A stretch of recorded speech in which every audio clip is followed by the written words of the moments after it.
Bibek Debroy. As you know, he just passed away very recently. We all know about Bibek Debroy, but let me briefly introduce that he was an economist, a philosopher, and a great friend of many of us. He was educated in the Ramakrishna Mission School, Narendrapur, Presidency College, Kolkata, Delhi School of Economics, and Trinity College, Cambridge. When he passed away, he was chairman, Prime Minister's Economic Advisory Council, Chancellor, Deccan College Postgraduate and Research Institute, Pune, Government of Maharashtra, and Chancellor, Gokhale Institute of Politics and Economics, though he had just resigned over there. He has worked in Presidency College, Calcutta, Gokhale Institute of Politics and Economics, Indian Institute of Foreign Trade, and in the government and in the ministry, as also in some of the UNDP projects. He had also worked at the NCAR, Rajiv Gandhi Institute for Contemporary Studies, PhD Chamber of Commerce and Industry, Center for Policy Research. He was member of the Niti Aayog, President of the Indian Statistical Institute. He had authored and edited several books, papers, and popular articles, as we know about him. And surprisingly, he was also the consulting editor of Business Standard, Financial Express, and Economic Times. Very, very versatile. He was awarded the Padma Shri, the fourth highest civilian award of India in 2015. DLIT by KIIT University in 2015, DPhil by MIT University, DPhil by Jagran Lake City University, DSc by University of Engineering and Management in 2018. In 2024, he was conferred the Guru Award by Indica Foundation. In 2019 earlier, he featured in Limca Book of Records as most prolific translator. Apart from his publications in economics, and especially the one he did on railways, which I thought is a landmark, he has been translating texts from Sanskrit to the English in unabridged form. For a person like me from a different religion, I have benefited immensely from his own translations.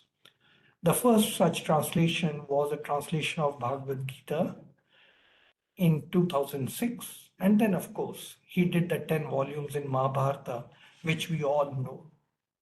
Again, as a Sikh, because Guru Granth Sahib has lots of references to the texts, the ancient texts, which are of great interest to us, he had translated Bhagavata Purana, and lots of references in Guru Granth Sahib, Markandeya Purana, again lots of references, and Brahma Purana, 2 volumes, Vishnu Purana, Shiv Purana, and Brahmanda Purana.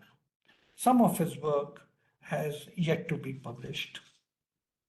We all read the obituary or his self-written obituary, and that really struck a very personal chord with me. We lost him very young, and we lost him very suddenly. I had lost my father in 1988, exactly in similar circumstances, very young in service, though he was cremated by military honors, but jointly killed by corrupt contractors and terrorists outside the Gurdwara at Bagdogra. And he died so young. He had so much for the future and for all of us. In that obituary, he had written about his sons and who cares and who will care. I couldn't meet my father at the last minute because he died much earlier than I could rush to him. I was in Trivandrum, he was in Bagdogra. That really, the way he wrote his obituary. But his works were very interesting as an economist. But here I would like to share an incident. In 1965, my father was involved in designing a temple at EME School, Baroda, because he was in EME. And that's the time when, and he's a Sikh, and he was part of the designing team. And we started discussing how should the temple look like, what should it be conceived, where will be the murti, how should be the doors, the dome be designed. 1965, no internet, nothing. And at home, there used to be intense discussions. And the team which was designing it would come and meet, and we did not have much of English translations at that time. So whatever little that we could get were brought home and discussions done.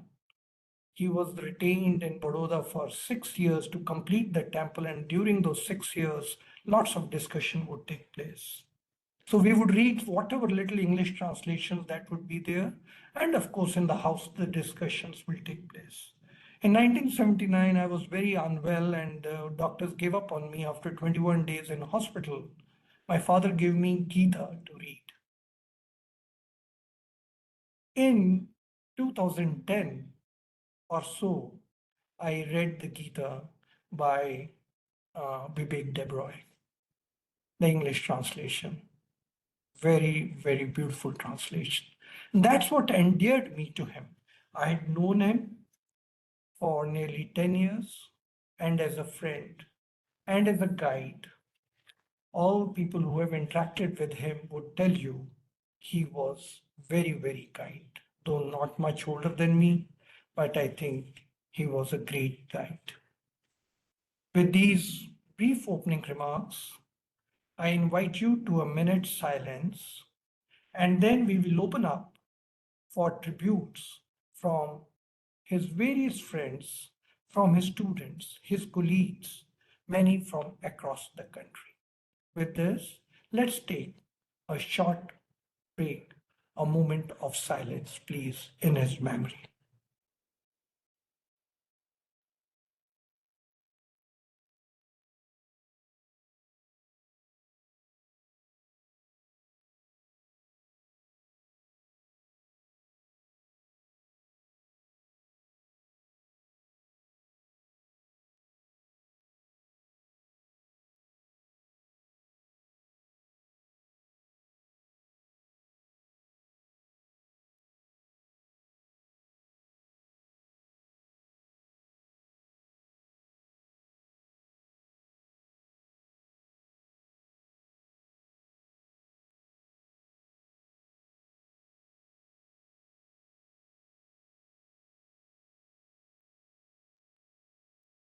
While we're all saddened, I must mention at EGROW Foundation, Bibek Debroy is the only speaker who has come 4 times.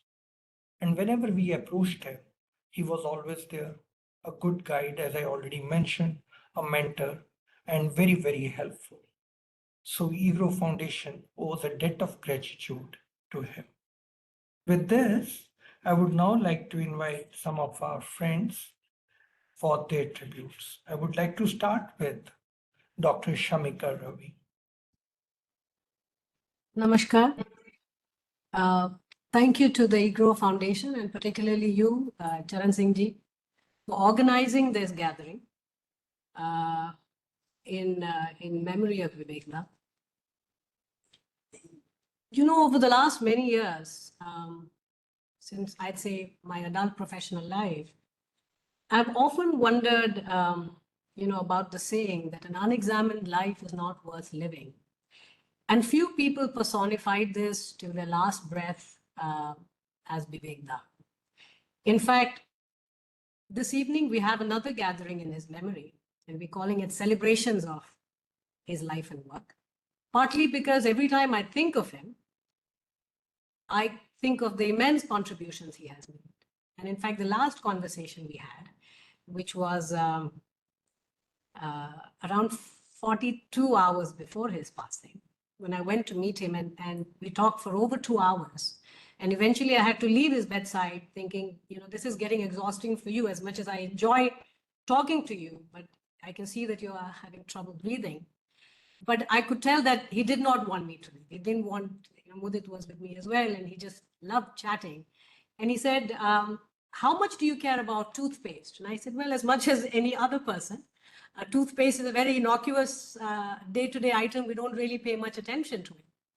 And he said, would you like to use one with propolis? Now, propolis, it's a Greek sounding name I know very little about, much like many other things that when I spoke to Bibek, I would get to know about the limitation of my own knowledge. He said propolis is an ingredient from beeswax. And you know, I culture bees in my backyard, and of course I did not know. But then he promptly handed me, which he said was his last toothpaste from beeswax, which he grew in his own garden. And it reminded me of another conversation just around 3 years back. I don't know how many of you know, my older son is on the autism spectrum. And so we got a dog for him because it's a great companion. And Bibek tells me, you know, there's much about dogs that we don't think of as much as they're great pets. And he said, have you read the dog book? And I said, what dog book? He said, you know, I've written a book on dogs.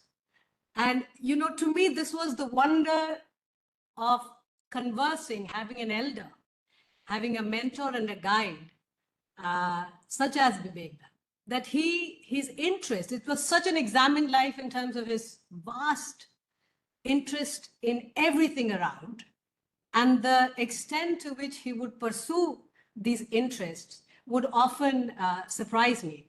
But you know, the first time I met him wasn't very long back. It was really just 12 years back when I would visit Delhi in the summers as a visiting faculty at CPR. It used to be my academic home in Delhi because I've lived outside Delhi for most of my adult life.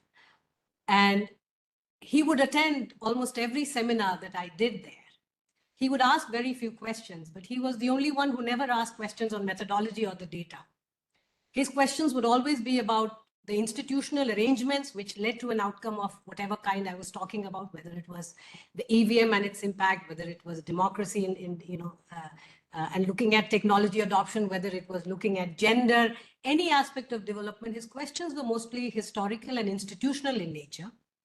And for that, I think he always made my own scholarship far richer, because our generation is so fixated on methodological rigor that we have often done a very poor training of, of institutions and history, historical arrangements that have led to the outcomes that we try and explain.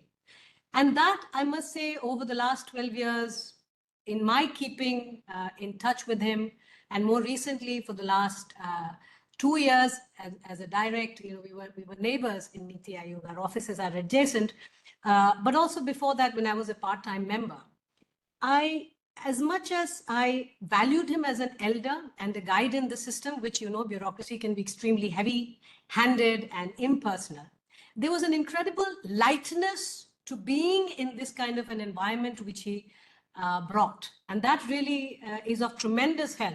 And I know my colleagues from the ESE would also attest to that he never took things too seriously to the extent that, you felt that we had to prevail.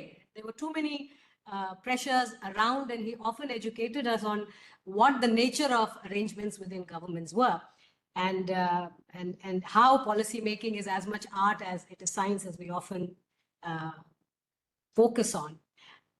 The other thing is, the last vacation he took together, we were all together in Ooty, and for the first time I saw a child in him every time we took a train ride from Ooty to Kunur. And that's when I understood his fascination for railways. Right from the color to the nature of the bogies, to the different kinds of tracks, to the light system. I feel like, outside of someone who works in the technological or the mechanical side of railways, as an economist, it is very rare to have found someone with this degree of passion. Not just towards the railways itself, but what it means to the Indian economy, and why he was so embedded, and for him it was very much a passion project, and it continued again till the end. He was a great ally in terms of the statistical reforms, etc., that we took up and we've been working on. He was always there, for every aspect of not just the work but also personal life. Because Delhi can be overwhelming, and to me personally, it was wonderful to have someone like him next door. And for that, I'm eternally grateful for having had the opportunity of working with him and the great inspiration that I think I will continue to drive in my life because of Bibek. So thank you to EGROW, and that's my limited tribute to him. Thank you very much. Thank you, Shamika. I know we are meeting in the evening and you have to do the arrangements, but thanks for coming. Let's go over to Sajid. Thank you very much, Mr. Singh. Again, a big thank you to EGROW for organizing this tribute and to Mr. Singh and you in particular. You know, I'm actually still in a bit of shock because as part of the EACPM, we would often meet on webinars or WebEx communications like this with Mr. Debroy around us, guiding us, and to think that we are talking about him and not with him, you know, it's still very hard to believe. But when I think about him, there's just so many elements to him that, you know, three words come to mind in my mind when I think about Dr. Debroy. One is just, you know, scholarship, wisdom, I would rather say. You know, wisdom, how eclectic he was, and how pragmatic he was. These are the three kind of overarching adjectives that come to mind. And his wisdom was, you know, not just in his scholarship. We all know his wide-ranging scholarship, whether it was, you know, from economics to you know, religion, to his love for fountain pens, to toothpaste, as Shamika has just told us. So there was a wide-ranging scholarship, and he was a scholar in the true sense of the word, a real intellectual curiosity to learn more, connect the dots, incorporate history, talk about the role of institutions. But there was also wisdom, I think, in the way he dealt with people. And in the 5 years that I had the privilege of serving under him in the EACPM, there was never an imposition of his own thought.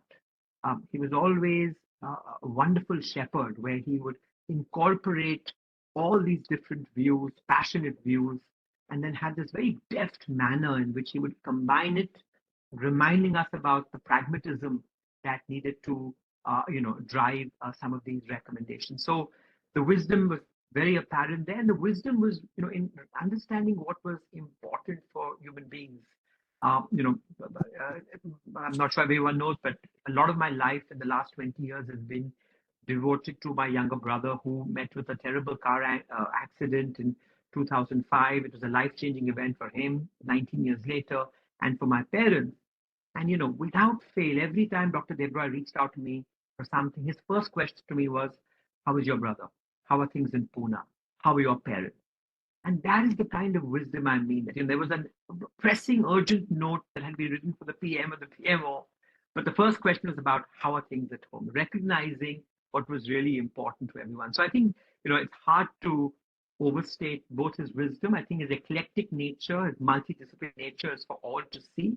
And he was extremely pragmatic, as Shamika alluded to. But I think if there's a risk here, it's the fact that the sheer breadth of his work, you know, prolific, eclectic, multidisciplinary, will sometimes mask some of his core economic principles that guided his thinking from the very beginning. And I think the limited tribute I can pay him is to make sure that we are all aware of those core principles that drove him. And he was very pragmatic, but he had these principles. And I go back to that incident in Pune in 2020. I had just been appointed on the EACPM in 2019. I was speaking at a conference in Pune talking about the virtues of globalization. And, you know, I trotted out the usual stuff. Oh, you know, no country in the world has grown at 7% for decades like India needs to without globalization. An import tariff is like an export tax, and all of these kind of macro concepts. And when the session was over, Dr. Debroy came up and said, Sajid, I agree with everything you said, but there was a simpler, more powerful way to say this. And I said, so what was that like? And he said, well, think about the IPL, right? Think about the fact that if we never had foreign players in the IPL, what would that do to the quality of the IPL? What would that do to the learning and development of young Indian players who rub shoulders with these foreign greats for 3 months every year? What would that do to the franchise value of the IPL? Would it really become a league that can compete globally? And the reason that I cite this example is because it kind of reveals at his core how multidisciplinary he was, that he was able to very easily take, you know, foundational concepts from economics and apply them with such ease to cricket. but also that at his core, he was this free market, reformist, globalist. And I think these are good words to remind ourselves at a time when the world has changed so dramatically. And that was, I think, how he approached everything. Of course, this was always laced with pragmatism. Let not the good be the enemy of the best, right? But I think that was his foundation. That he believed in markets. He believed in the value of reforms.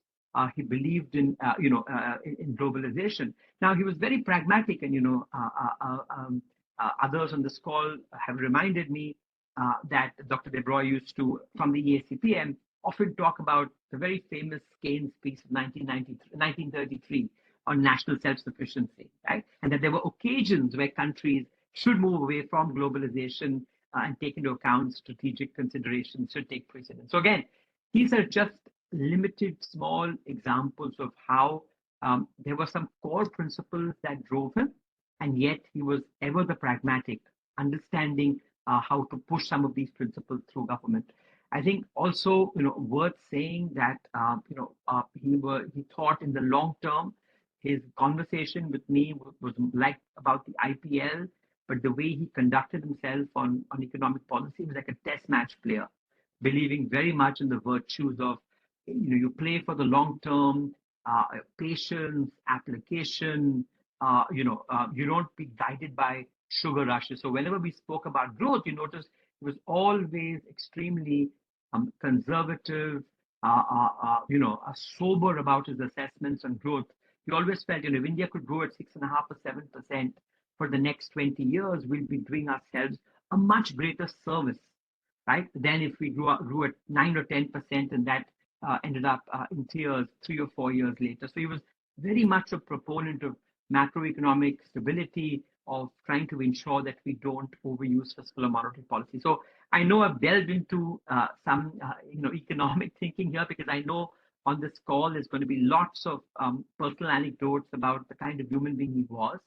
But I think just given his sheer eclectic nature, it sometimes may get lost that there were some very core values that he held dear to the way he thought about economics, to the way he thought about policy making, to the way he thought about trade-offs that we have faced, we are facing, we will face, right? So I think it's, a few minutes is impossible to pay tribute to Dr. Debroy, but I think the best tribute we can pay is, where there's so many different forks in the road, as a country, as a world, as a civilization, this whole debate between, globalization and inwardness, capital versus labor, markets versus state, populism versus reforms.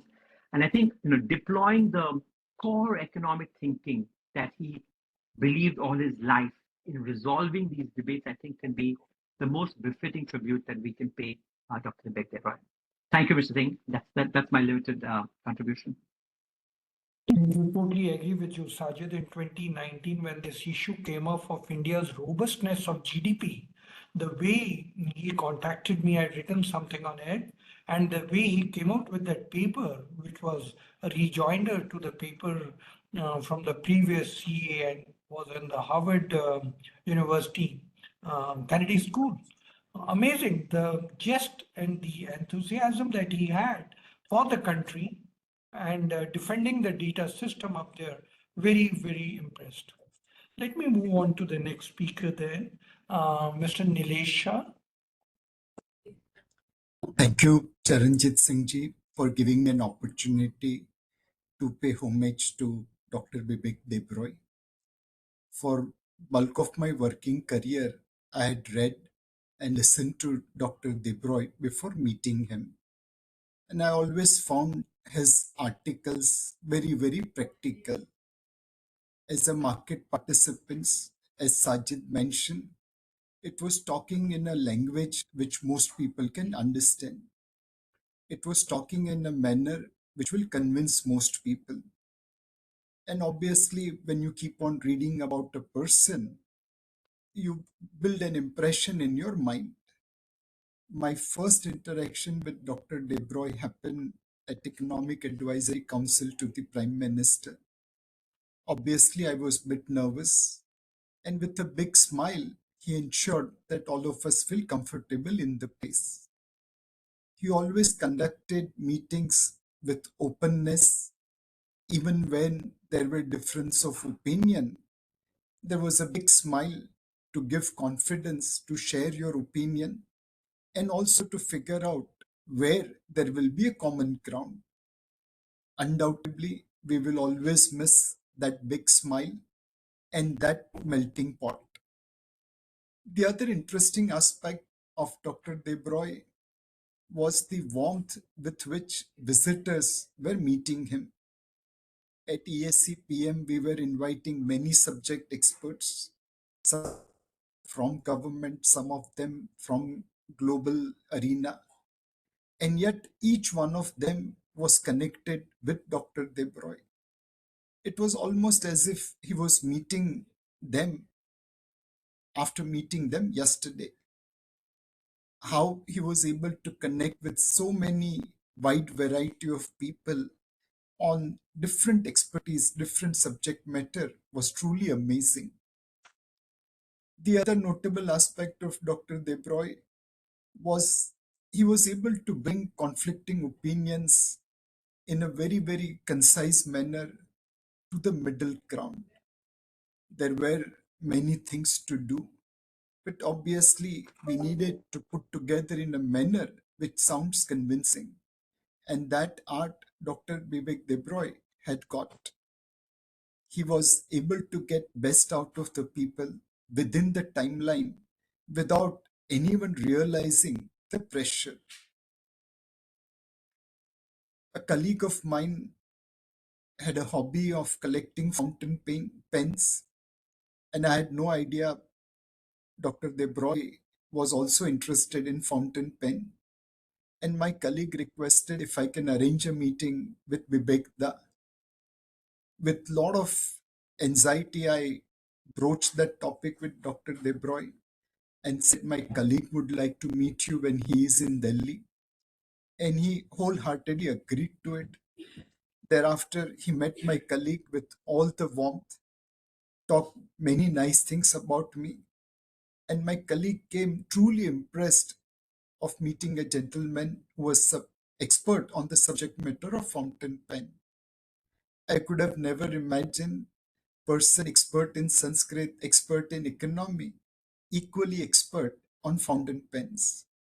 Undoubtedly, we will all miss Dr. Debroy, and I offer my prayer to him. May God bless him. Thank you. Thank you very much. Mr. Neelkant Mishra ji. Thank you, Professor Charan Singh, for organizing this service and for the opportunity to remember him, to remember Dr. Debroy. I encountered his work well before I had joined the EACPM. In fact, when I was grappling with in my new role as India strategist with no training in economics, I was struggling to find ideas which would excite me. And I came across the idea that, different states, horses for courses, new horses for the economy. And when I started investigating, other existing work so that I could build on it, his was the first and perhaps the most elaborate ranking of state governments on economic freedom. That was one of the most comprehensive studies that I found at that time. When I saw, and I remember 2011-12 was when all these corruption scandals were breaking out. When I was looking around for stuff to read, I noticed that he had actually written a book on corruption as well. Then in the 2015, the Railways Reform Committee, I found it hilarious. And when I met him, of course, I didn't find it surprising at all that he would write like that, that he stated that nearly every recommendation in the report had been made by several committees earlier, many decades back. And that showed, I think, the true nature of the individual and the great human being that he was. And I'll elaborate more on that. What really stood out to me, even before I joined the ESC, was a comment he made to a friend of mine that all he wanted was time and time from God to finish his translation of the Purans. And then I heard him conduct a seminar in Sanskrit. And for someone who was brought up in a household where scholarship was the ultimate virtue and self-actualized intellectuals possessed little, but were committed to a life of scholarship, this was real life inspiration. So I was very excited when I got to know I would get a chance to work with him, and I was not disappointed. I think much has been said about his wide-ranging scholarship. I think Dinesh Bhai, Sajid, Shamika have all talked about it. And everyone knows how prolific he was, and his knowledge and expertise on a wide range of topics. But for me, what was most remarkable was how he put these readings and knowledge into practice. In fact, his own obituary that he wrote, as Dr. Professor Charan Singh mentioned, I think symbolized the individual as I knew him. So he was very deft in his handling of differences of opinion between, very strong-willed and vocal members of the council. He never imposed his own views, which I found quite remarkable. I mean, generally, you find that leaders of groups, will sidle in their own views, and be somehow owning the ideas that are going in. He was, I think, in the true spirit. So it was clearly not just that he was reading and translating the scriptures. He was also imbibing from them, and so there was a surprising level of detachment in his work. So even if there was an idea, he would put it out and not try to win an argument. So if he disagreed, so be it. But so everything from fiscal probity to whether PLI schemes worked or not, he had his opinions. He would voice them when he asked. But if someone in the ESC or someone in the same presentation where his team was presenting had a difference of opinion, he would try not to argue. So in fact, that I think was a remarkable level of detachment. What I've also seen in many senior policymakers is this need to be seen as the first person to give an idea that, oh, this was my idea, and that this is being supported by someone else, or that I said it in 2006 or I said it in 2010. I have never seen him do that, and I think that, again, knowing him, I would never expect him to do that. That it was as if he knew that it was not right. It was and perhaps not appropriate that you forget your place or the significant or the small place that every individual has in history. And so that was, I think, the strongest lesson that I learned from him, is innate humility and the detachment from the work that he did. And that did not take away from the rigor and the quality of the work that he put out, but that he was in many ways a true intellectual, a true I would say, scholar of the Indian scriptures. So more than I mean, and Sajid has mentioned it, Shamika has mentioned it. I must say that I too, when I first started in the ESC, was very impatient. I used to be, in fact, I remember an interaction in February 2020 when, after the budget, I was quite upset that the minutes of the meeting in the first meeting we had with the PM in December 19 had still not been published. And when the meeting notes came out, several of the things we had discussed were not there. And this was my first experience, so I was quite livid about it.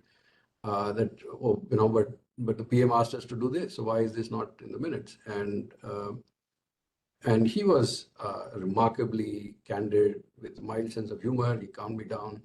He said, so I think that sense of patience, relentlessness, what we have seen in terms of like even the work that is now starting to happen in statistics was because he kept at it. He had a lot of patience. So more than the chairman of a council which I was a member. I will remember and miss him as a teacher who perhaps did not realize many of the lessons imparted. With that, I'll close. Thank you.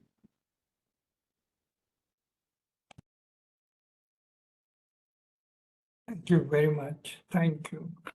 Saikat Sinha. Yes, thank you. Thank you so much, Charan. When first Charan approached me that can I speak on Professor Debroy, I said, yes, I will do. I would love to do because I knew him for many years from the 1980, from the time when he came back from Cambridge and joined Presidency College, Calcutta as an assistant professor. He had some familial link with the Mufassil town where I grew up. And I saw him first there because as a Mufassil, I was still in school.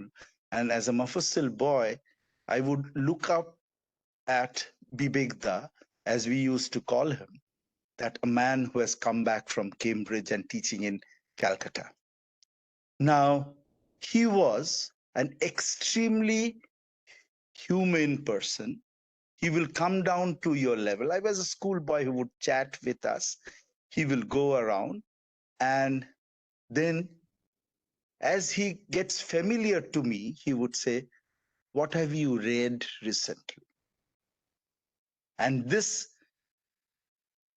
penchant of him that to know what I am reading currently was there till I met him last in 2022, end of 2022.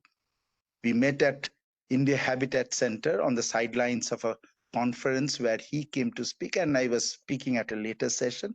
And he said, what work are you doing, this, that? And then he said, what are you reading now? I still remember that with my parents, I was going in an overcrowded train from that Mufassil town in 1980-81 to Shantiniketan, where he was also traveling.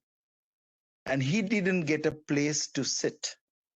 I offered him a place to sit, and he, incidentally, we got a place. He did not take.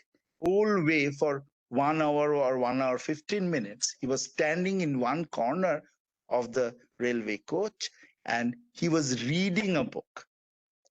The light was dim, and I know whenever I have gone to his house, whether in Safdarjung Enclave or in Vasant Kuj or elsewhere, I have found the house full of books.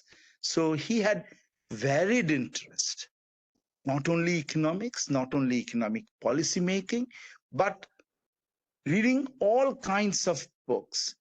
And he would encourage people to read and read.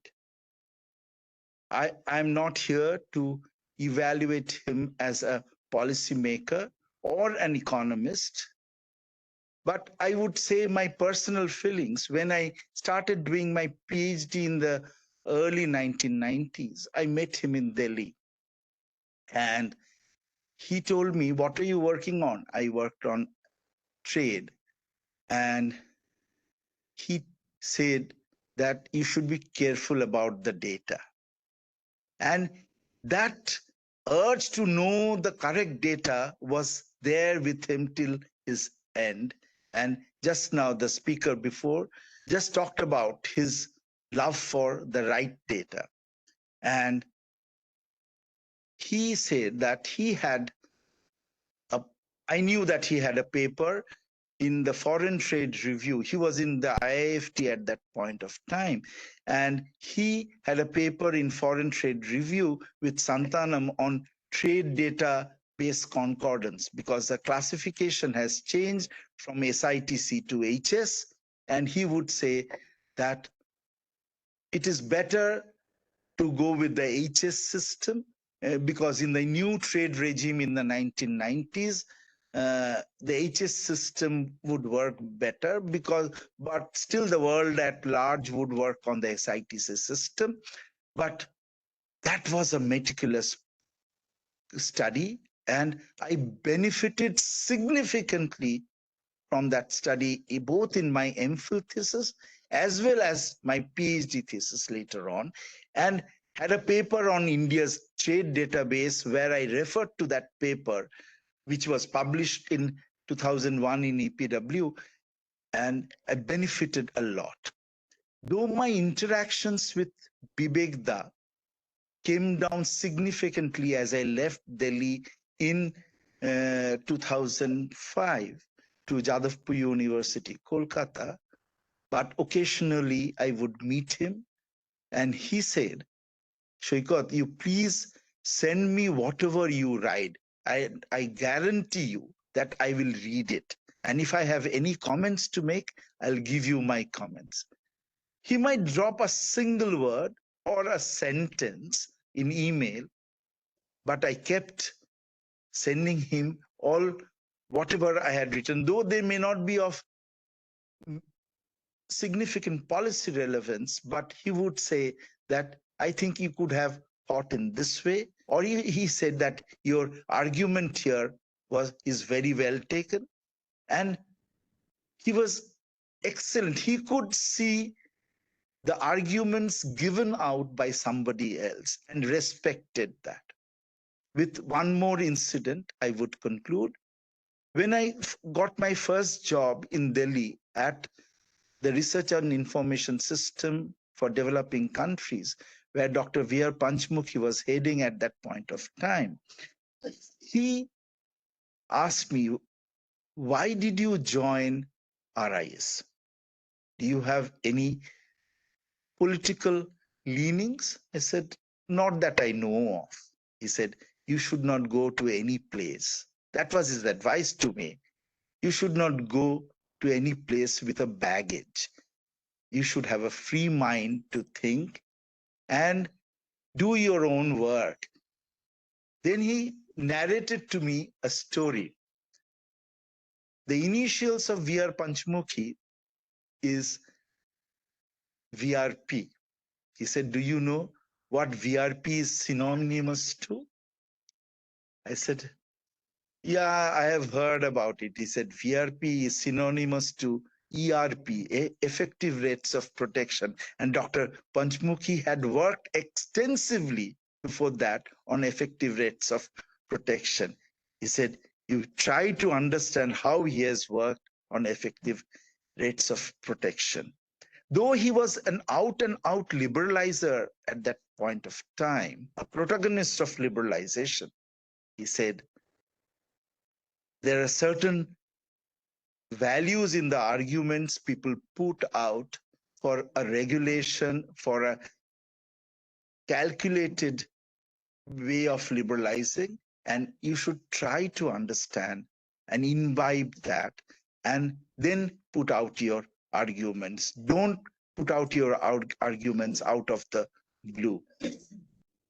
Once I wrote a paper on post-reforms exports, and I sent it to him, and where I showed, though not econometrically, that exports are not significantly responding to exchange rate movements post-reforms till 2000. And he told me, he didn't buy that argument. He said, I understand what you're trying to say, that the turnaround in exports are not synonymous to the turnaround in your exports, merchandise exports. But still, there is a room for the relative price to play a role, and real effective exchange rate, and for that matter, exchange rate does play a role. And I live with that. What I would like to remember Bibek Da as a voracious reader who learned everything, whatever came his way. I have seen him chanting slokas from Upanishads, a perfect Sanskrit dictum, its Bengali translation in the best possible way, its English translation, which he himself had done in the best possible way.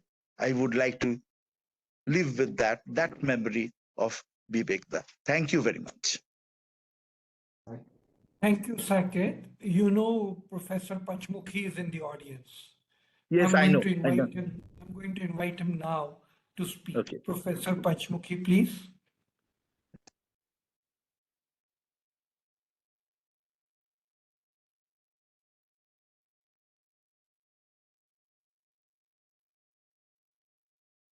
Vivek, can you help Professor Pachmukhi join? He's joined. I think he had a network problem, what he told me a few minutes back.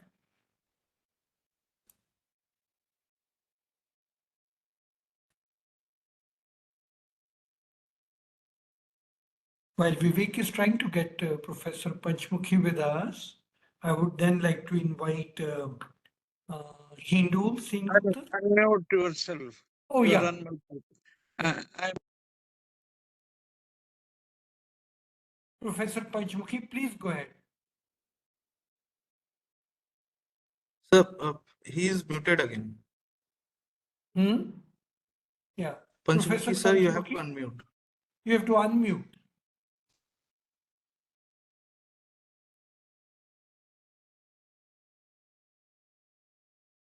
You unmuted for a second, then got mute again.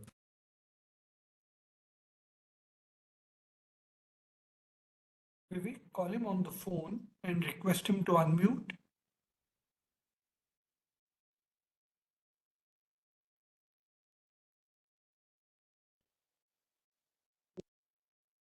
Yeah, I'm able to hear. You are able to hear me?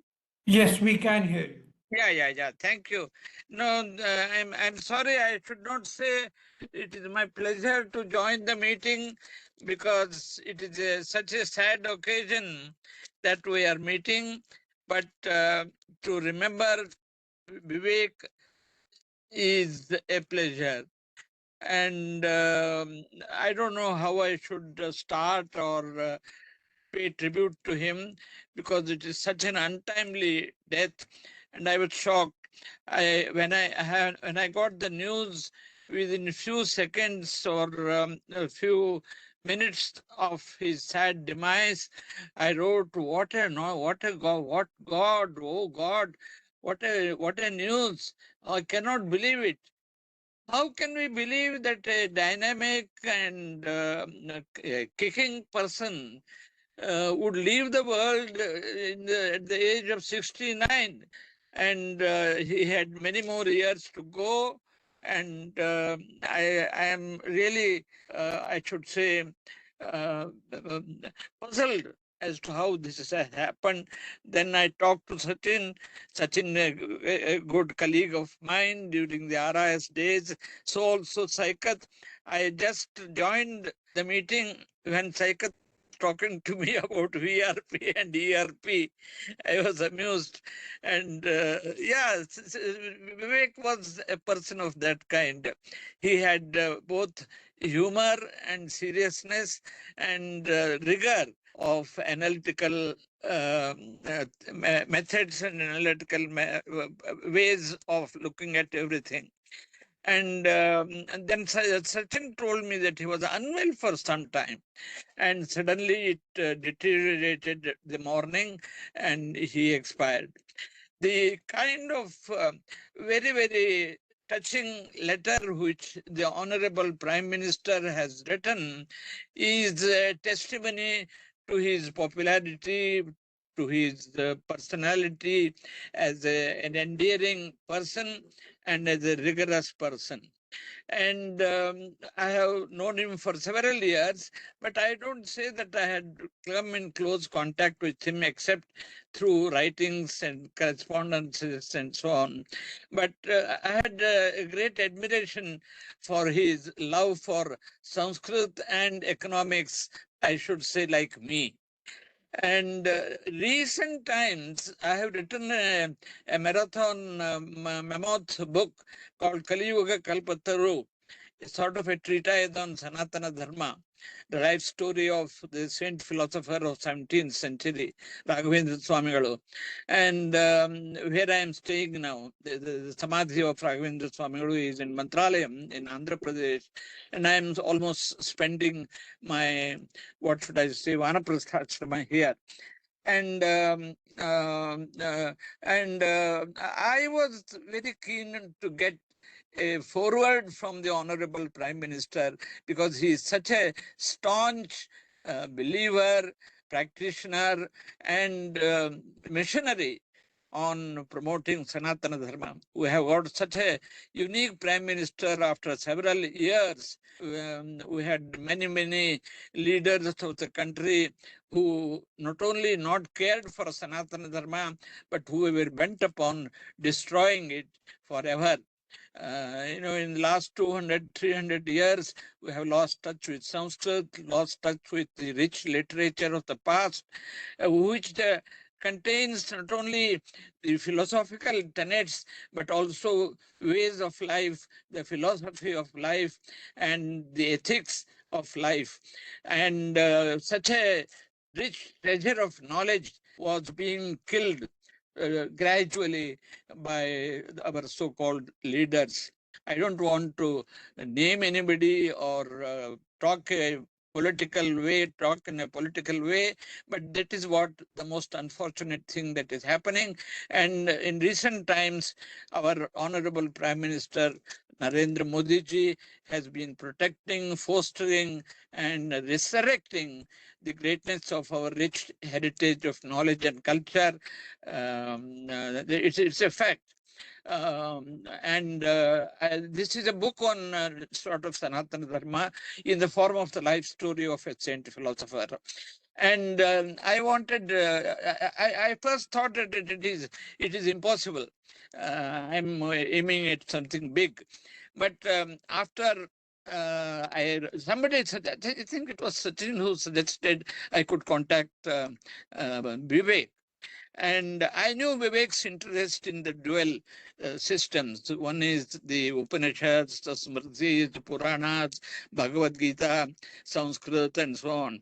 And then I just wrote a letter saying that I am interested in this, and there is a draft. I sent it as a treatise on Sanatana Dharma. And immediately within few days, a reply came. Everyone was surprised getting reply from the chief of the Economic Advisory Council to the Prime Minister. And they said that they told to me that you are great. I said, it is not that I am great, but Vivek is great. Vivek likes people and admires. And he was talking greatly about me in many of the meetings. I have heard about it. And a man in high position, but real to the ground to the earth, is something very unique. And one thing I liked most in him was his frankness, candidness, and outspokenness of his views on the Indian economy and policies.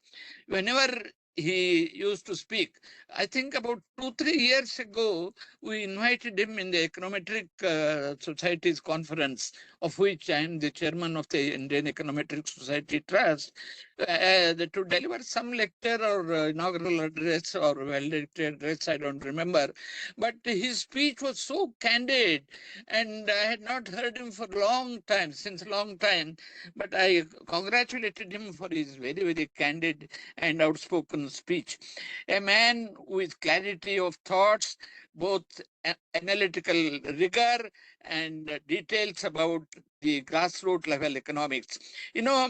The influence of the American thinking on economics has really, I should say, whether you agree or not, has destroyed the very core of economics by bringing in computer science and jugglery with numbers and all sorts of statistical miseries. And the logic and the ultimate purpose that economics should serve, the welfare of the people, and economics is logical, has been lost. But I found always Vivek keeping a balance of econometric approach, so-called. We become wise after age. I should say I am now 88 plus 89, nearing. But we become wise after some time. Then we find that, and I was editor of the Indian Economic Journal for 9-10 years, and I discovered that the whole economics is getting lost by losing the foundations of human relations, human being as a source of growth. And giving emphasis on growth and not on development has really spoiled the economic science. But I found that Vivek was keeping the balance. I always say that there is need for a holistic approach where materialism and spiritualism combine together. Unnecessarily, we are excessively materialistic, and the welfare of the people is only an addendum, a sort of an appendix to discussions on economic issues. But real concern for welfare comes when we bring in the human science as at the core. And I always say that gross domestic product or gross national product are a misnomer. We should have gross welfare product. Gross welfare product is gross national product in the materialistic sense, plus the values, ethics, and morality, which should be combined with the development and so-called growth of the economy. And our Narendra Modi ji is trying to get the holistic approach. And for holistic approach, you need to understand the values, the morality of the human being, which are embedded in our spiritual literature, Puranas, Bhagavad. I always speak about Bhagavad Gita as a treatise on managing oneself, on human welfare, on human psychology, and Upanishads, Ishavasya Upanishad, Keno Upanishad, Atharvana Upanishad. They all speak about the spiritual dimension of life. And it was our friend Bibek Debroy was combining the two, and he really deserved to be the chairman of the Economic Advisory Council to the Prime Minister. The kind of kind letter, the very, very touching letter which the Honorable Prime Minister has written in his departure from this world is really a testimony to his greatness. And he got within, I was not hoping to get the, but he said that you will get perhaps something after the budget is over. And after the budget is over, my book release was one day.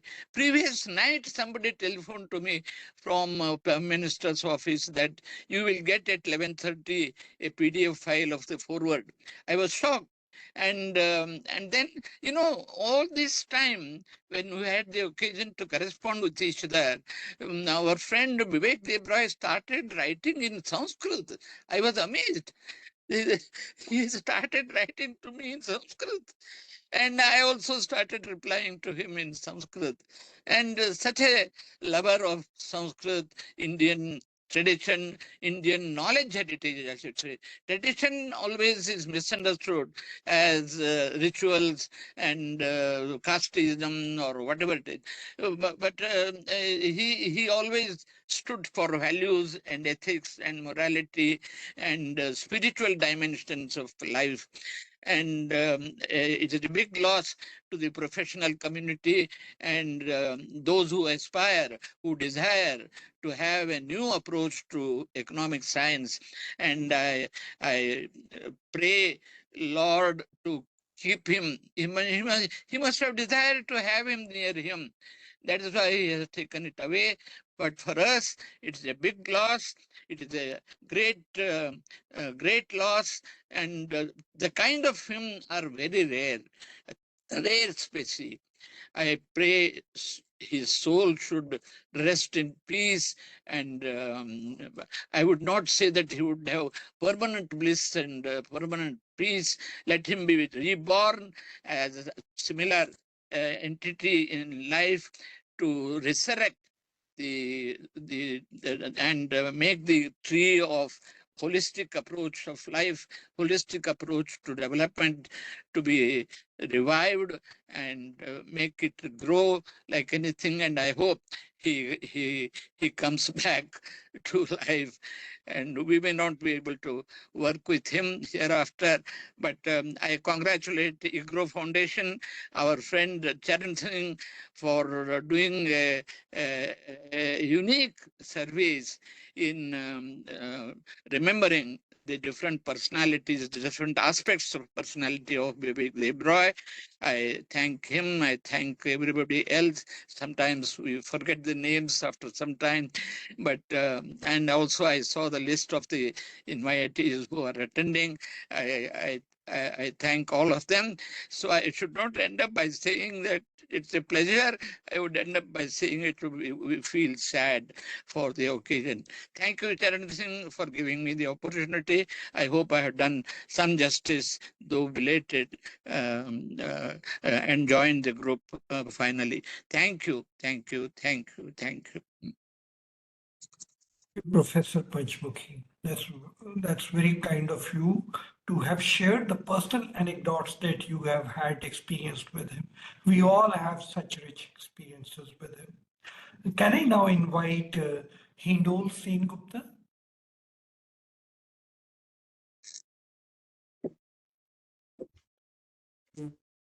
Thank you, Charan Singh ji. That's very kind of you to organize such a wonderful tribute to Bibek Da. Let me just say that, of the 20 years that I knew Bibek Da, I spent a large amount of my time being rather awestruck and indeed completely bewildered by really his scope and breadth of his work. But in the last 10 years, I began to get an opportunity to work closely with him. A few years ago, Bibek Da and I wrote a paper on BRICS and supply chains during my time as the head of research at Invest India. And one of the wonderful things about Bibek Da is that any work that you did with him landed up really teaching you more than just completing the work which you obviously did. And I wrote in one of my newspaper columns about him that, during the course of that paper, I realized that whatever we were arguing in that paper, for Exim Bank on BRICS and supply chains, Bibek Da not only knew all the counter arguments to our arguments, but also had read all the literature and in fact also had an opinion about what forthcoming literature could come out in the recent years after we would publish the paper and how we could address those questions. So it was really a remarkable learning experience for me, and we were going to do more work on this, but sadly that was not to be. As destiny would have it, the last book Bibek Debroy published was a book he and I wrote together on the Ashtavakra Gita. And this came out completely out of the blue. He and I were attending a book release, a literature festival, not a book release, a literature festival in Goa. And it so happened that I had asked him, because we were both attending, that would he launch a new book I had written at that time on the life of Srila Prabhupada, the founder of ISKCON, and to which he had agreed. So we were having dinner together before the day of the launch. And it turned out, many people have said before me in this program that Bibek was fond of asking people, what are you reading these days? So he asked me, what are you reading? What are you working on? And I told him I had been reading with great attention. I had been reading the Ashtavakra Gita during the COVID years, going back again and again to Swami Nityasarupananda's wonderful translation. But I did feel that something new had to be done on the Ashtavakra Gita, and I was contemplating writing a book on it. And Bibek and I decided then and there in that dinner that he had written before that in his book on Gita for Millennials that among the many Gitas, the Ashtavakra Gita was one of his favorites. And I asked him, would he consider doing a translation of the Ashtavakra Gita? And he immediately said yes. And we landed up working together. And I keep going back to that video, which is truly heartbreaking for me. Bibek Debroy was talking about only a few weeks ago about we were going to do a whole bunch of projects which would take the next decade. Our next project was going to be the Devi Gita and many others. We were going to do some work on trade. We were finishing a book on questions and answers on Hinduism, and there was a lot of other work. But Bibekda was remarkable in every sense of the word, and it's a great personal loss for me, his passing away. I do believe that Bibekda actually is the last of a particular kind of Bengali gentleman who came out of a particular period of Bengal's history. He was, people call it the Renaissance man, but actually there's a long tradition in India of this kind of a character who is really interested in ideas, and those ideas can come from anywhere. Some people have commented on this. Of course, he was interested in pens. He was interested in, clothes. He was interested in the history of fabric. He was interested in architecture. He was interested in vastu. He could tell you when he entered a house or a room whether it had the right vastu or not. He was interested in astrology. He, of course, could do on his own the entire, my apologies, the Chandi part, and of course, did wonderful pujas on Mahashivratri at his house. To see Bibek Debroy perform a Mahashivratri puja was really to understand where core spirituality comes perhaps in human beings from. So, one could go on, and, Bibek Debroy's range of things he was interested in was truly breathtaking. But I'm going to, also add a very personal note. My apologies. I kept on turning over the last 20 years, kept on turning to Bibek Debroy as a personal mentor on many, many things. It is upon his advice that I took many jobs. It is on his advice that I dealt with, office issues. When I was at Invest India, whether good days or bad days, it's Bibek Debroy and his wife Suparna who, gave me advice on what to do about various things.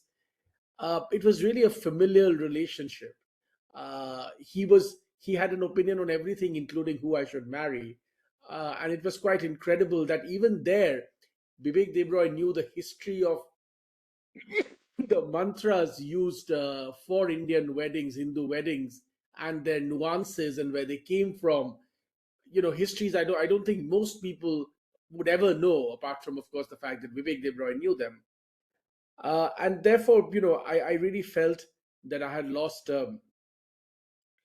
truly a great personal mentor and a father figure at the passing of Bibek Debroy. My parents are still alive, so in my life at least, Bibek Debroy's loss is the first parental loss that I have ever faced, and it's truly been heartbreaking. But one of the things that I have decided to do, he mentioned me in the last article he wrote, which was published in the Indian Express, and he mentioned the book that, my apologies, which we wrote together on the Ashtavakra Gita. And in a strange sort of way, I felt when he passed that, in a sense, the baton had passed. And I really hope to take up some of his unfinished work. I cannot ever claim, of course, that I will do half as a good job as he did, perhaps not even a tenth of what he would have done. But at the very least, I will make an attempt. And this is a promise that I have told his wife also I intend to do. It's been a great, great loss. But thank you, Charanji. I really appreciate you taking time and getting us all together to talk about the incredible life of Bibek Debroy. Thank you, Hindul. I totally agree with you. The responsibility on your shoulder. Yes.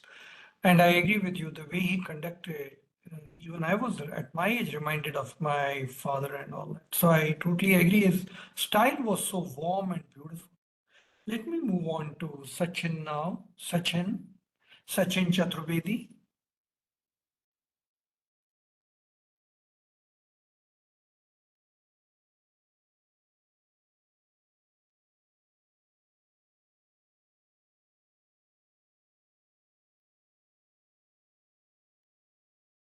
Sachin.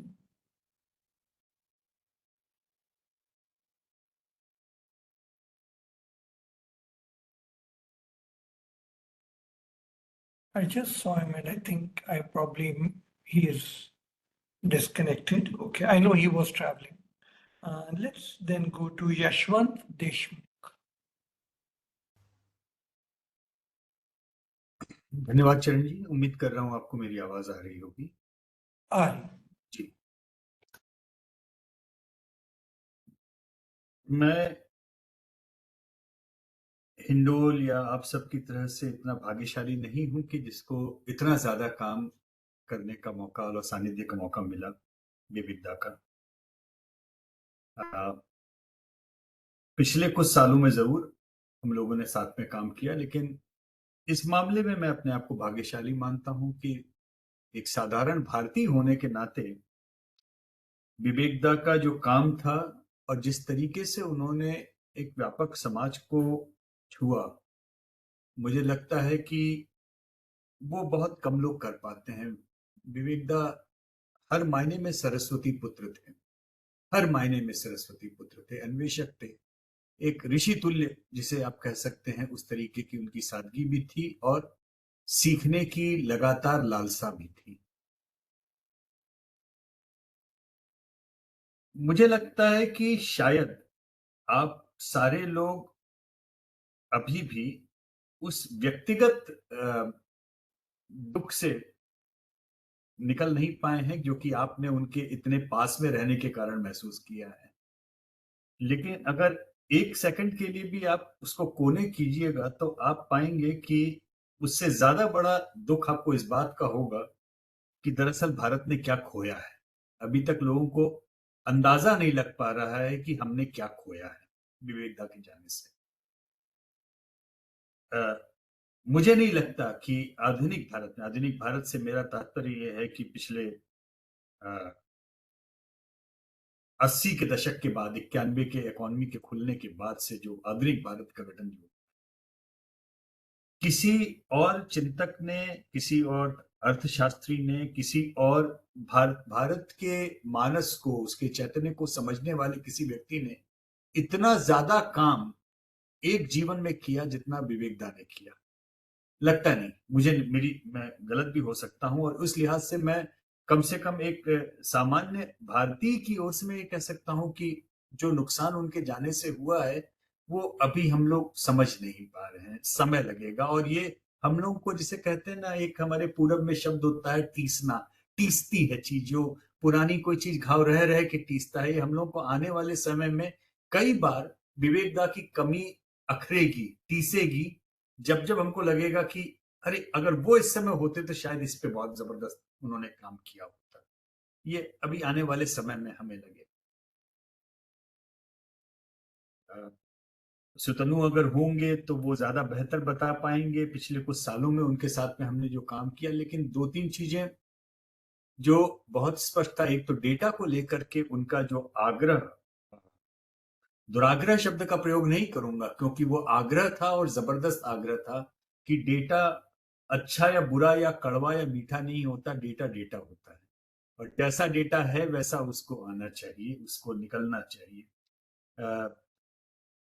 Covid के बाद के जो ज्यादा मृत्यु हुए थे उसके ऊपर हम लोग ने जो कोविड ट्रैकर का काम किया था, उन आंकड़ों पे उनसे काफी बातचीत हुई और खासतौर पर आर्थिक नीतियों के ऊपर जो पिछले कुछ सालों में उनके साथ में हमने जनता की समझ और जनता की राय को लेकर के जितना काम साथ में किया, वो मेरे लिए एक हमेशा यादगार की तरह रहेंगे, सीखने की तरह रहेंगे। लेकिन उससे भी ज्यादा व्यक्तिगत चीजें सीखने को रही। मुझे याद है कि मेरे पिताजी की मृत्यु के बाद कुछ समय बाद में हम लोग एक मित्र के यहाँ भोजन के लिए गए थे। उन्होंने सांत्वना व्यक्त की पिताजी की और सहज ही मेरे मुंह से दो चीजें निकली कि पिताजी अक्सर जो है दो चीजों के लिए कोट करते थे। एक तो कृष्ण को कोट करते थे वो आपद धर्म के नाते। तो मैं उनसे मजाक में कहता था कि आप इमरजेंसी सर्वाइवर हैं इसलिए आपको हर चीज में इमरजेंसी दिखती है, अब कृष्ण और आपद धर्म कहाँ से आता है, लेकिन वो उसको कोट करते थे। और दूसरा वो हमको एक अक्सर बोलते थे कि संवाद के ऊपर था, और वो संवाद ये था कि दुनिया की सबसे ज्यादा विस्मयकारी चीज क्या है, सबसे ज्यादा अद्भुत चीज क्या है, सबसे ज्यादा आश्चर्यजनक करने वाली चीज क्या है। और उस संवाद में उत्तर था कि दुनिया में सबसे ज्यादा विस्मृत करने की जो क्षमता है मनुष्य की, जो भूलने की शक्ति है, वो सबसे ज्यादा आश्चर्यजनक है। क्योंकि व्यक्ति जब श्मशान में जाता है और चिता की अग्नि को देखता है किसी की, तो एकदम से उसके अंदर वैराग्य आता है। उन क्षणों में जब वहां चिता के सामने किसी के अपने अपने घर परिवार मित्र की चिता के सामने खड़ा होता है, उस समय बहुत ही ज्यादा वैराग्य होता है। लेकिन जिस क्षण वो the moment he turns away, जिस क्षण वो घूमता है उस चिता से, उसी क्षण दुनियादारी जो है वो उसके ऊपर हावी हो जाती है और वो भूल जाता है एक क्षण में। तो मनुष्य के भूलने की क्षमता बड़ी विस्मयकारी है, दुनिया का सबसे ज्यादा विस्मृत करने वाली चीज है।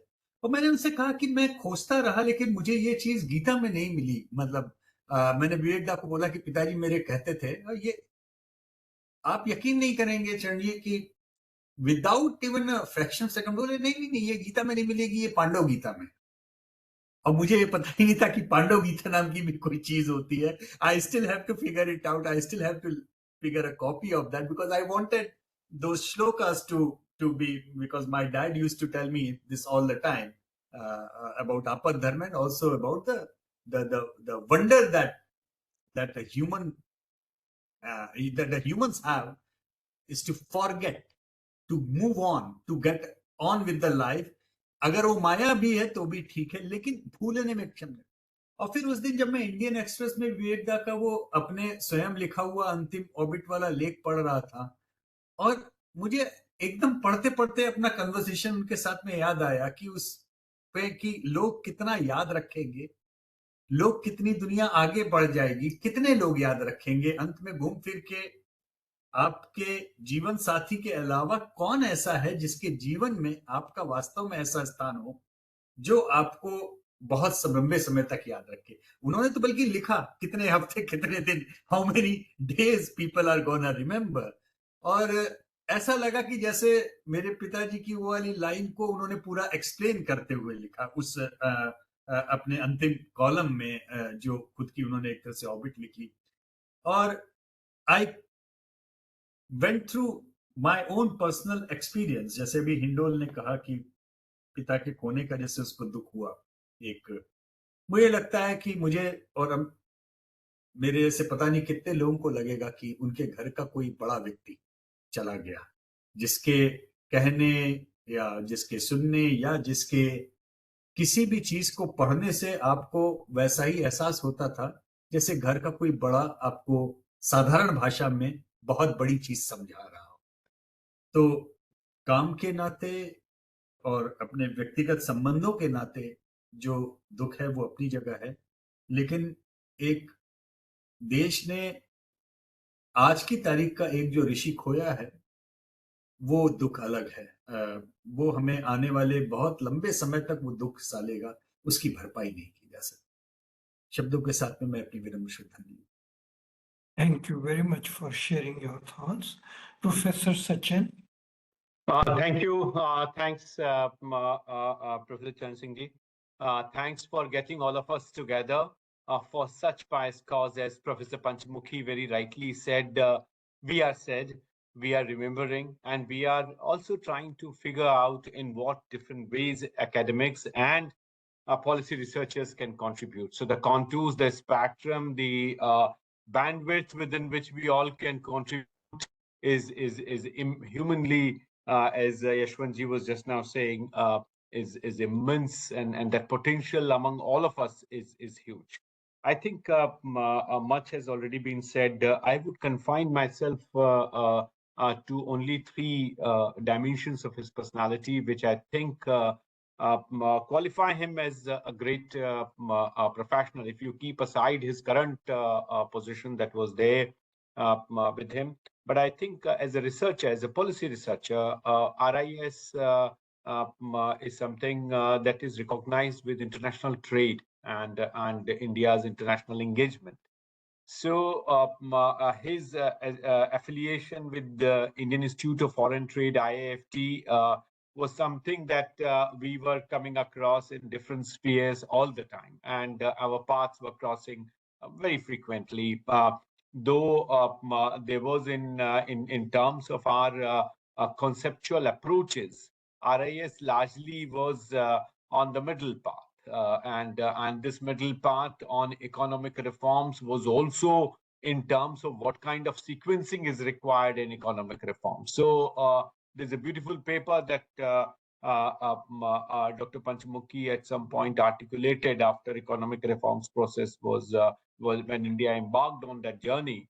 How we keep sequencing, and now Charan Singh ji with the Make in India, with our dimensions of industrial policy that Dr. Nagesh is taking forward, the idea of economic reforms, something that 1991 reform should have followed.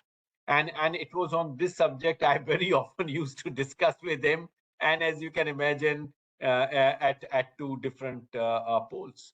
And then somehow we could not meet for a couple of years, and then again 2005-06 something very different got us together, and that was his great interest in economic implications of biotechnology, which was his great interest.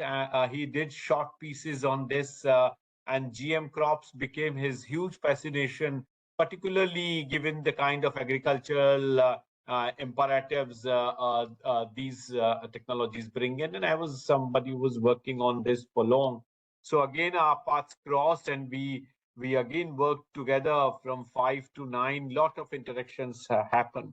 But one dimension of his thought, which was very nationalist in him, was when he was at Rajiv Gandhi Foundation, and at that point we were discussing with him this idea of Super 301, which US used to impose. And Bibekda had this idea that why RIS should not take an initiative to take this task forward, and India should also come up with some detailed documentation of non-tariff barriers which are being raised by other partner countries blocking India's exports. Some of that we had already documented. Dr. Panchmukhi would recall at RIS we had got a PGTF fund from the United Nations to document environmental non-tariff barriers which were done, and with that PGTF fund we launched a major exercise. Dr. Manoharan and Shekhar Sinha Roy, all of us worked on that, Biswajit Dhar, all of us worked, and we created a unique database in terms of, and when I told Bibekda about this, he was up with this idea that we should create that. We met the Commerce Secretary, it could not take off.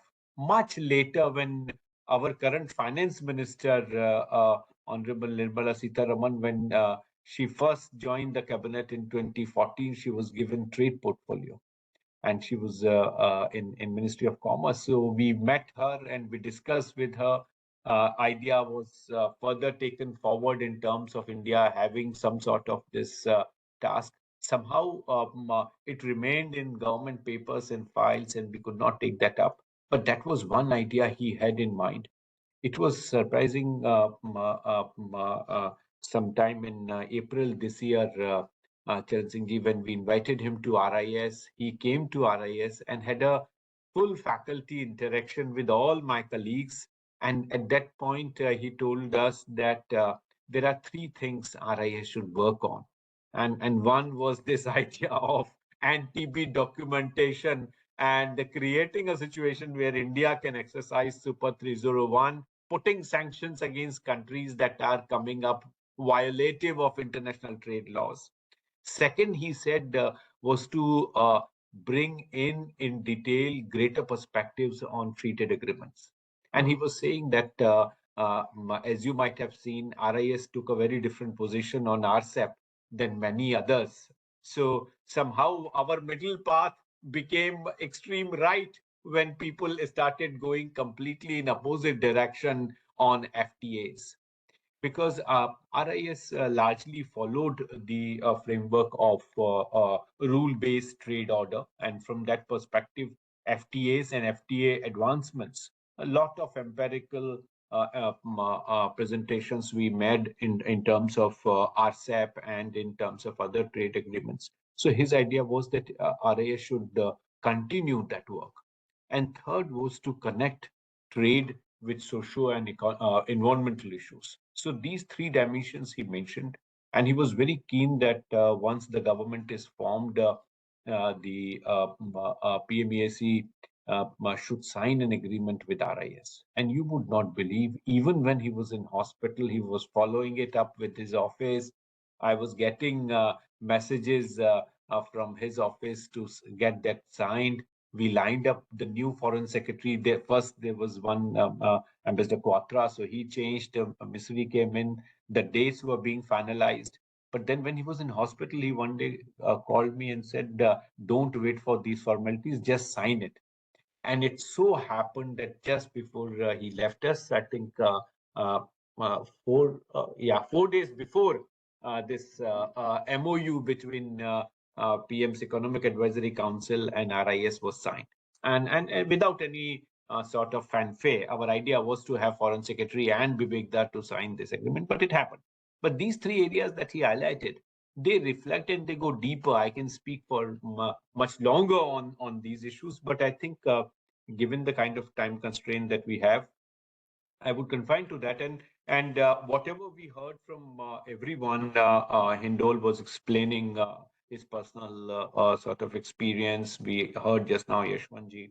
I think there are important aspects of his personality, which as Prime Minister in his own contribution in his tribute wrote in terms of the multiple facets of his personality. But I think essentially as an economist, he was a trade economist, and I think his expertise on trade economy was something which was huge, immensely rich, and extremely dedicated researcher.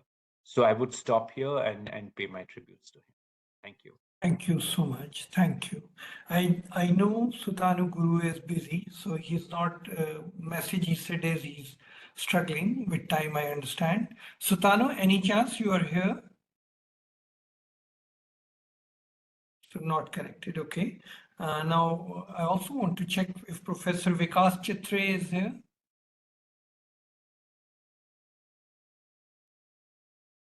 Professor Vikas Chitre?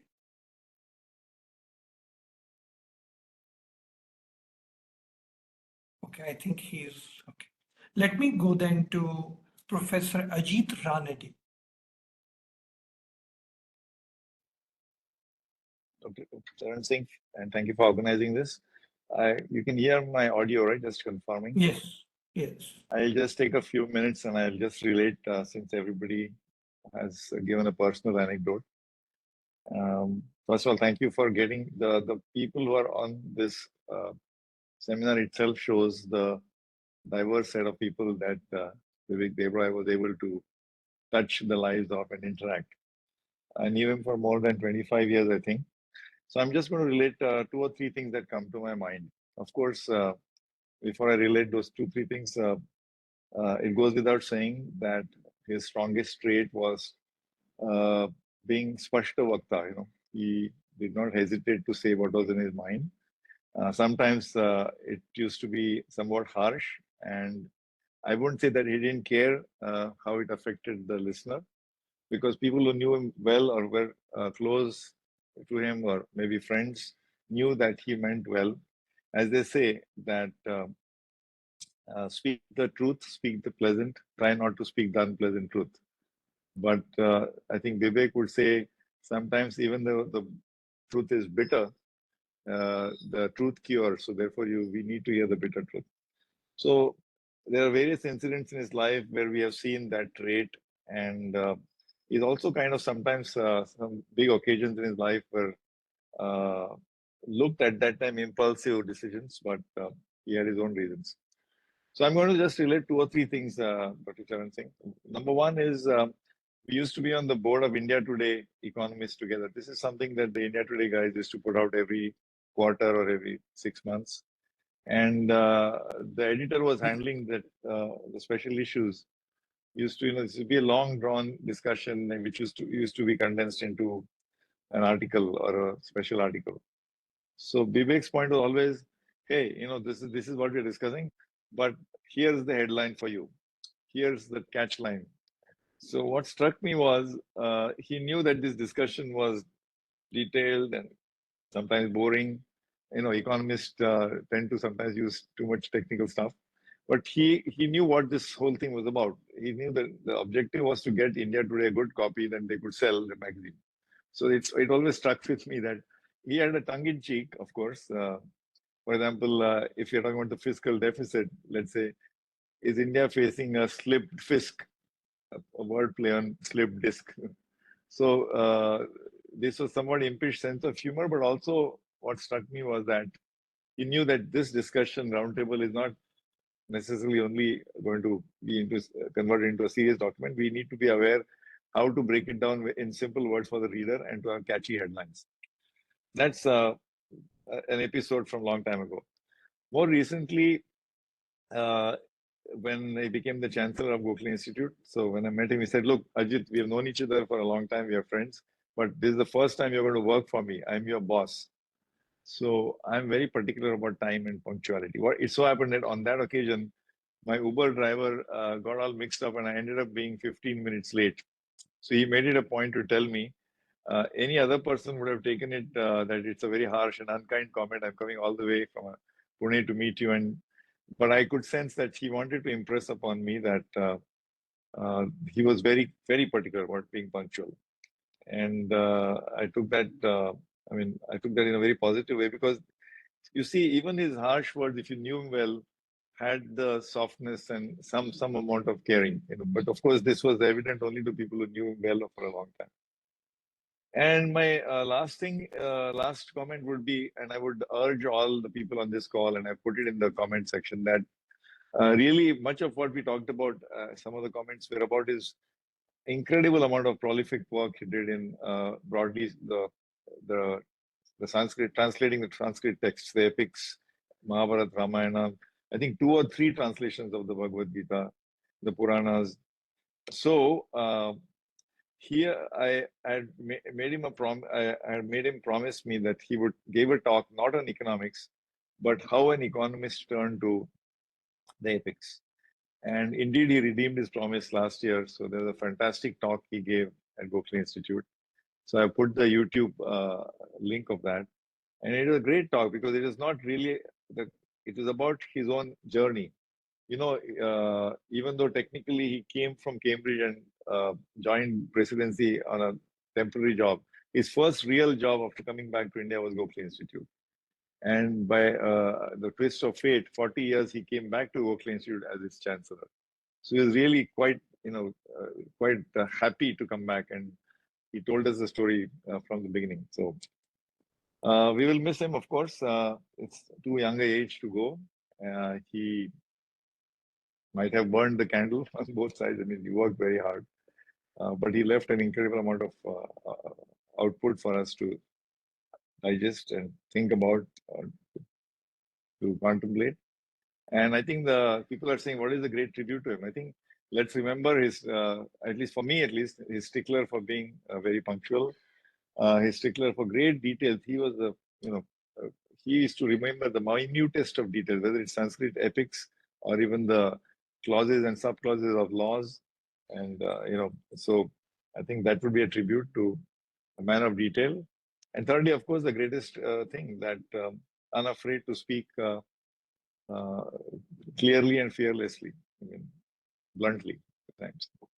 So thank you again for organizing this, and we pray for his soul. So thank you. If I have your permission, can we download the link and with this memorial service put it along? Because you said he mentioned about his life journey, and I was thinking as an inspiration to young generation, this will help. Yes, the link is in the chat, in the comment section, and in fact, the last lecture, public lecture that Bibek Debroy gave was at Gokhale Institute. That was given on 17th August 2024. That was the unfinished journey of economic reforms. The talk that I have mentioned in the chat section was titled An Economist's Journey into the Epics. So it's his personal journey, how he got into the Sanskrit literature. But his last public talk was actually also given at Gokhale Institute on $17. I have not put that link, but I think if you Google it, I'll be happy to share it with you separately. Sure. So with this memorial service, we'll attach the two along with it. So as an inspiration for the young generation. Can I now invite Professor V.K. Malhotra? Professor V.K. Malhotra, I remember, had invited him at the Indian Economic Association meet. Professor Malhotra, please. Thank you, Professor Singh. And compliments to you for organizing this remembrance, in fact. I started to know about Professor Debroy as a learner, as a student, as a young assistant professor, in fact. And I remember some of his writings that initially I came across. They were around reforms, administrative reforms. I read a book of him published by Oxford also. It was about the reforms related to, and there was a chapter on bureaucratic reforms as well. So basically throughout his life, I felt that he was largely hitting the point or focusing on reforms, whether be that administrative reforms, be that economic reforms, or law-related reforms, reclassification of infrastructure with an idea to attract investments in the country. There were scores and scores of things that he was talking about. Some of the discussions with him or interactions in person and also telephonically. I remember when I was member secretary of Indian Council of Social Science Research, we wanted to do two important books. One was that what should be the priorities of India in terms of researches that will take the country forward. The idea of talking about Viksit Bharat or developed India is being discussed for last 3-4 years, but we were talking about it 5-6 years back. And I remember we expected that Professor Debroy would talk about something filled with economics in it, some new model. We had seen one of his good works and very highly appreciated works included Gujarat model of development also, which definitely attracted the attention of the present Prime Minister also. So when we heard from him that he wrote us back that he would like to write an article on why Sanskrit is so important he wrote, in fact, initially Bharat. I remember when we got the English version of that, there were these two words, sometimes India and sometimes Bharat. I can appreciate it. Professor Debroy was one such person who could definitely distinguish between India and Bharat also in his own way. That's one thing. Secondly, normally economics is considered to be a very technical kind of a subject. And we know Professor Debroy started as a scholar interested in game theory. He went on for econometrics and then tried to introduce and did some work on inequality, poverty-like issues. But transitioning from these issues, I read a paper in the recent past which gave me an idea that after introduction of the game theory in the initial 10 years, almost 1,100 papers were published, and most of these were contributed by either mathematicians or statisticians and not by economists. Even the citations included largely the people from mathematics and statistics. There have been some Indian scholars who have contributed immensely thereafter. I mean, let's say 2 decades after introduction of game theory, there were many contributions in the world and in India also. So transition of Professor Debroy from looking at the world from economic perspective and that to from the perspective of an econometrician or a mathematician, and then going up to linking what is termed as intellect or brain with spirituality, the soul that we should possess, while talking about economics also. And he very beautifully combined all three, the intellect, the heart, because he was into literature also in various ways, and the soul in terms of the spirituality that he brought forward. I know, and since Professor Panchmukhi is there, and I know that he is another brilliant scholar in Sanskrit and understands the finer aspects of Indian spirituality, culture, civilizational things also. And Professor Debroy was one such thinker, I would say, and a visionary who could, perhaps he was trying to find that when India was great, how India became great, what were the things that made India great, and the golden bird of its own times, and perhaps where do we lack now, and how we can fill those gaps. I can understand that one doing the translation works from Vedas, Puranas, Mahabharata, Ramayana, and scores of such text, and then writing a piece like why Sanskrit is so essential.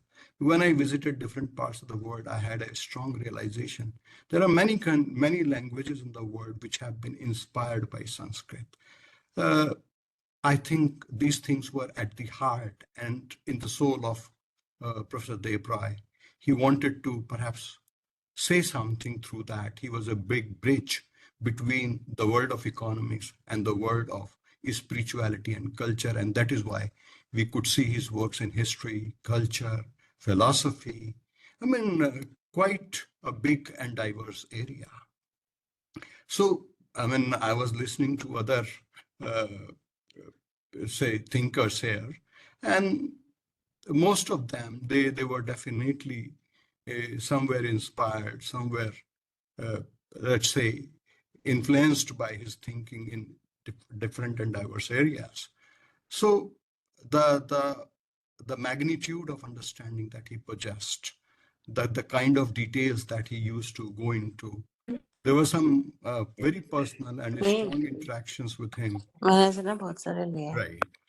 I could recall that talking to him was always a pleasure, and I offer my sincerest tributes to such a gentleman, economist, who transitioned to the expenses of history, culture, civilization, and philosophy also, and combined these well within the realm of economics also. Thank you. Thank you so much, Professor Malhotra. I remember, as Professor Sachin mentioned, when you invited him at the Indian Economic Association meet, the way he spoke and the agenda that he set before all of us, speaking from the Prime Minister's Economic Advisory Council, somebody has the agenda of items. I thought that was very apt, and very impressed with the thought process that he had. And I totally agree with Professor Panchmukhi. The way he brought in a blend of India's sociological issues, including religion and culture, and the economic theory that he was trained in at Cambridge, was a great blend. Maybe for many more years, we will not have a man like this again in our country who could really bring the blend of them together. There are two speakers who wanted to speak. I just want to check if they have joined. They were having network problems. One is Professor Vikas Chhatre. Professor Vikas Chhatre, are you there? And one is Professor Pinaki Chakravarti. I can't see them. Sometimes, the names have abbreviations. So I'm just checking out. Now, Professor Vikas Chhatre.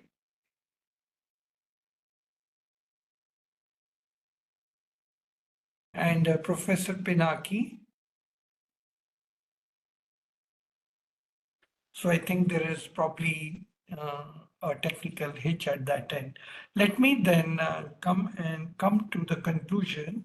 As you would have noticed, we all are going to miss Professor Bibek Debroy immensely. At EGROW, he has contributed significantly. As I mentioned in the beginning, he's the only person who has come 4 times at EGROW. He has spoken about governance in our ancient texts. He has spoken about importance of legal reforms for growth. He has also spoken about fiscal policy roadmap. And he has also spoken about inked in India. So you will have all these at our website. We are really inspired by the type of personality that he has and the type of tribute, which is a great learning curve for many of us about his personality. I'm sure you will join me in praying for peace to him wherever he is, and peace to the family that he has left behind. Thank you very much for joining us in this homage that we are paying to Professor Bibek Debroy. Thank you very much.